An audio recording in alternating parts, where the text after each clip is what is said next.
Welcome to the Centre for Career and Calling, where we bring you information, resources and food for thought on vocational discernment and professional formation. I sat down with one of our King's alum, Olejuru Anozie, a psychology major with a bio minor, to talk about discernment. How did she figure out what she wanted to do after she left King's? We talk about vocation as walking in purpose every day. We talked about her formation at King's in and out of the classroom. And we hear her thoughts on the messy process of lifelong decision making. Enjoy. Hey, Olejuru, it is so good to see your face. Hello, thank you for having me. So I am here. I'm the manager for the Centre for Career and Calling. I'm also the career counsellor, and this is something that we've set up, Olejuru, since your time at King's. I'm so pleased that you agreed to do this as one of our alumni. I want to ask you straight away, what have you been up to since leaving King's? I have been up to a lot of different things. So right after graduating, I actually went to New York and I did a master's in narrative medicine at Columbia. And that was a wild and wonderful experience. Wow. Very high energy, a lot of change very quickly, but I loved every second of it. And then after that, because of the pandemic, I had to come back to home, which is Calgary. And I, for a very long time, felt like what I was doing was nothing, just kind of being at home and trying to figure out, okay, like I'm done my master's program. I've never really been sitting in one place for very long. So what am I going to do next? Like, Lord, where do you want me to go? Nobody really can go anywhere right now. So I always say that I took an unintentional gap year in terms of just kind of being at home and really, trying to seek what I needed to be doing next. And then during that time, I also was able to work with Statistics Canada for a little while. And then after that, I had also had applied to medical school. So I was waiting. The waiting game is very intense and long and sometimes painful. And then I got accepted and I now am a medical student at the University of Calgary. Wow, congratulations. Thank you. Yeah, we'll probably get into that a little bit. Just before I forget to ask you this, remind us your major. What was your major at King's? Yeah, so at King's, I majored in psychology and then I minored in bio. Okay. Okay, wonderful. And was that pretty much from the get-go? I mean, when you were at high school, if you can cast your mind back, is that what you thought? I'm doing psychology, I'm going to minor in bio, I'm thinking medical school. Talk us through that a little bit. Oh, yeah, things changed a lot, I think. I decided that I wanted to do psychology probably around grade, maybe 9, maybe 10, I don't know, somewhere in there.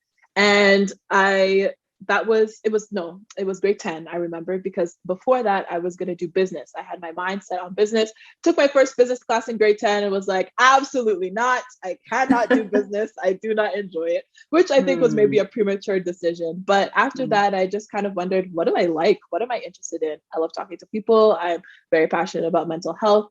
I'm interested in human behavior. Psychology seemed like a good fit. And then the bio piece was kind of added throughout the program, in that I realized, oh my goodness, this is the first time that I haven't been required, I guess, in some capacity to take any science courses. And I actually really miss them. So I, through a series of events over the summer, just realized, okay, I need to also add some of these classes on. So that's how the bio and the bio minor came, and I was able to do my sciences as well and my arts as well. It was very fun. So what's really interesting to me as I listen to you, two things spring to mind. One, it seems like you followed your interests. So you said when you were at high school, you tried business and it's like, no, that's not for me, not interested. And then I'm interested in human behavior. I'm passionate about mental health. And so it seems as if you were listening to your interests as a guide. Would that be fair to say? Yes, definitely. It was always the question of what do I think I could see myself doing long term, not just as something that I have to do to make money or feel secure or whatever the thing may be, but what am I actually interested in, and how now do I go about getting to a place that would allow me to do that for as long as I want to be able to do that. So it was this mixture of kind of following your interests, at the same time having some ideas about what you might do in the future and trying to put those pieces in. But it also sounds like you were quite open along the way. So sort of almost holding things fairly loosely. Yes, holding things very loosely. I think part of that was a fear of trying to commit, which maybe we'll get into in the conversation. Maybe that's another interview. And so, but I was trying to hold things loosely, especially because university too is such a time of transition, not really understanding or knowing everything that there was to know, and how am I even going to fit, and what is university extracurricular life like, and who are going to be my friends, and all of those kinds of things. So really just trying to, keep things loose and go into the spaces that opened up as they came. A lot of things stand out, but I think in that we're talking today about, discernment and how to make decisions and things like that. Honestly, Witty, and I'm going to say you, because we had a psych class, I think it was in our last year or maybe third year, I don't know, towards the end, talking about vocation and talking about what does it look like, what does purpose look like in this moment as we're now thinking about ending our university, I guess, program, and just really having that shifted understanding of, oh yeah, like maybe purpose isn't and calling isn't just doing the things that I do career-wise, but it's how am I walking every day, and like purpose is an everyday activity. It's that continuous motion of striving to do what I think it was you that said this, but that idea of where your I guess deepest longing or frustration and like biggest passions meet, and that tension of being that place of maybe that's a space that you need to be walking into. So honestly, having that conversation was really important at that time, because it kind of framed and put words to things that I had been thinking about leading up to that moment. Well, that's good to hear. There was one student who took away some benefited. Folks, I have to just give a disclaimer. I did not ask Olejuru to say that. She didn't. I didn't. I promise you. Olejuru, let's kind of just shift a little bit. The focus is about discernment and purpose today. And I'm interested in, how did you identify your decisions? And I'm particularly interested in that kind of external inputs and internal inputs, right? Like, how did you discern? Like, what is your process for discerning, whether it's careers or anything in life? Sometimes I think my process is a little messy. Life is messy, right? Yeah, it's a lot of moving pieces. And as I think about some of the important parts of that, I guess, mess, it's really, first of all, asking myself, what is the question I'm trying to answer? Because sometimes that's even a difficulty, is understanding what exactly am I trying to know? That feeling of not knowing, that feeling of uncertainty can be so overwhelming sometimes that even the very act of sitting down and asking, okay, what is the thing that is really causing me the biggest anxiety, or what is the decision that I actually am being asked to make here? And so I think that has been the first step for me. And then another piece in terms of that internal external output is I always try to first go to God with a thing and say, okay, God, this is the decision I'm trying to make. And now I would like you to help me discern which step to take, and open my eyes and open my heart to see if you're directing me in a particular way. And then I have a lot of, and I've been so grateful for a lot of the really wise people that I'm surrounded by. And so I will go to someone and say, okay, these are my options. these are the pros and cons that I've been able to come to. Am I missing anything? Because sometimes we don't see our blind spots. And having a group of people, close people that are trusted, that have a good track record of being able to lead and guide or ask good questions, are able to help us kind of see those things that we may be missing. And then often at the very end, if I'm still like not quite sure, again, I go back to God and I say, okay, God, I think I'm going to make this decision because this time limit has now been placed on it. And if this is something that you know, absolutely not, is not a good space for me to go, make that clear to me. And if it is something that I am supposed to go, then help me to take the step.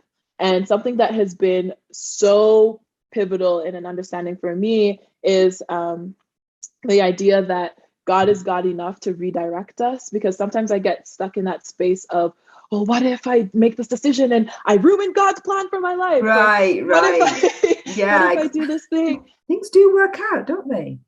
They do. I am a testament to that.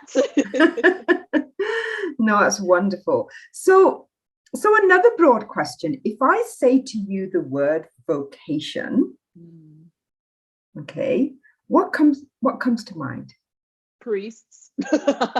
Priests, okay. That's the first thing, I think. And for a long time, that was the only thing that came to mind, is the idea of, going to a monastery or going to a nunnery, or that idea of dedicating my life to the service of people in that context. And I think, honestly, over my time at King's, that shift a shift was able to happen where I think I gained a new perspective on what vocation looks like. And for me, the understanding of vocation is, again, it comes down to that idea of, how am I walking in purpose every day? And that helps to narrow it down for me, because sometimes when I think vocation, it can feel like this big, scary thing. And I've got one chance and I've got to take one path and make all the right turns at the right spots. But if I bring it back down to that idea of vocation is, if you want to use the word calling, but it's that call to walking in purpose every day. And what does that mean? How do I continuously cultivate that? It's by learning and understanding who I am and what are the things that I'm passionate about. What am I good at? What am I not good at? Where can I grow? It's okay, who are the people around me and how do I see their gifts and encourage them in walking in the directions that they're walking in? It's, again, coming back to my relationship with God and asking, okay, God, who am I to you? Who are you to me? Where are the shifts that need to happen? How do I walk out as a kingdom representative every single day? So walking in purpose every day. I love that. And you know what strikes me about that, Olejuru, is that you didn't once mention jobs and careers in your definition. Yeah. I don't know if you realize that, but walking in purpose every day, whether you're a student, whether you're an employee walking in purpose every day is to me, that feels like an intentional lifestyle, set of choices that you make, these habits that form you, make you who you are, that you then maybe take into those spaces of whether it's jobs and careers or volunteering or, your extra co-curricular activities at King's, whatever it might be. I know that's what I hear when you say that. Does that make sense to you? Yes, definitely. I've always kind of been a person that's been frustrated with the idea of calling as just being a career or calling as just being a job that I'm doing, because I think it's so works focused. And I can understand why sometimes the two are put together, because you look at particular careers, you look at a lawyer and it's like, maybe it's their calling to fight for the person that they feel is always underserved, and they are going every day and working in policy and working in all of these aspects to help uplift people that otherwise wouldn't have a voice. So you look at a doctor who is, sacrificing their free time and their life to dedicate towards promoting healing in people, or wherever you want, whatever your job you want to insert there. And there's a lot of aspects, I think, of calling and vocation in that understanding.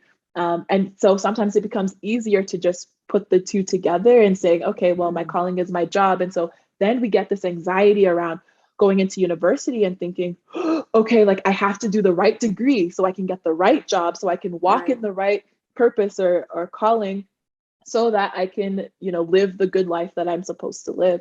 And so, I tend to like to separate them in that sense, so that I can think about, okay, what does this look like for my life practically, and how does that direct my decisions? Yeah, exactly. And your time at King's, you were being formed by what you heard in the classroom, formed by the activities you were involved in, formed in community.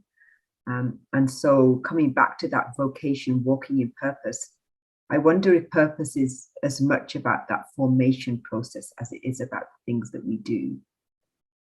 What do you think of that? Agree. I would agree. I think it very much, if not majority of it, in my opinion, is about that formational process. And because through that formational process, we're able to ask good questions.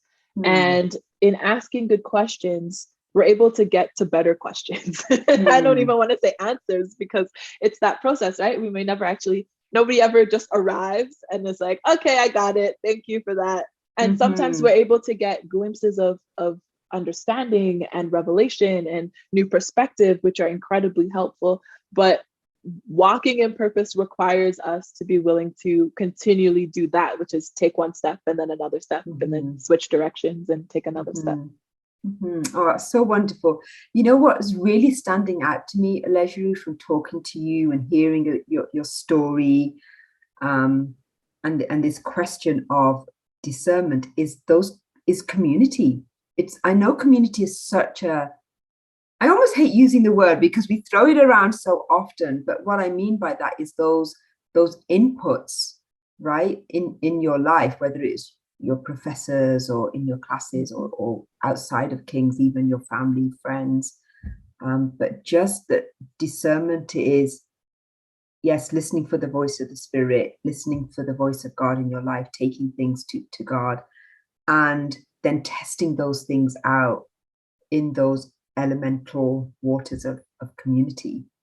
You're not a lone ranger.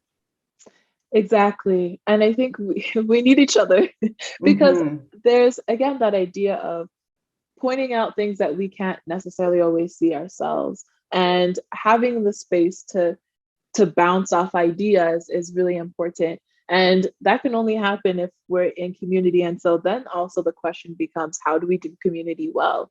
Yeah, no, exactly. And that requires some work, and it requires some proactivity. It requires you sometimes to take a step of courage to make an appointment or go talk to your advisor or seek out a wise friend and have an intentional conversation. And if you're not, if you're an introvert, perhaps you're not that doesn't come to you naturally. That requires some courage, does it not? It does. It actually is so interesting. I'm talking a lot and thinking a lot about courageous conversations lately, and the idea that courageous conversations are exactly that. They require us to take a step outside our comfort zone. But there's beauty in them, in that in taking that step, we're able to grow. And like you said, in terms of the intentionality of having to seek out some of these spaces, it can be scary, but also it opens up doors that would help you to, again, know the questions you're needing to ask, and hopefully find some sort of indication of what decision you need to make. Well, we're moving towards the end. So I want to ask you, what do you wish I had asked you? What haven't we covered that's really on your heart that you want to be able to say? The space is all yours. Wow, there's so much pressure now. I'm like, I don't know. I always just kind of come back to this idea of allowing ourselves to do and be more than one thing, and allowing ourselves to first be, so that out of that being we can now do. I think a lot of times the pressure is to do. And that was something that I struggled with, thought about, walked through, talked about a lot, and continue to, and asking myself, okay, how much emphasis am I placing on the doing, and how much emphasis am I placing on the being, and learning that actually it is out of the being that you're able to really evaluate your doing. And so I don't know if that's really a question that I wish you would ask me, but it's something that is always on my heart, and asking, are you creating time for yourself to be? And if not, why? And what are the things that are influencing that space? Because silence, if there's anything I've learned over the years, it's that silence is incredibly impactful and just as important as the noise. Oh, preach, sister. That is wonderful. So if I can wrap this time up, here's my summary, I think. How do we discern? How do we discern these important decisions in our lives, whether they're careers and jobs or whatever they might be? You maybe follow your interests, right? You exercise some curiosity around those interests.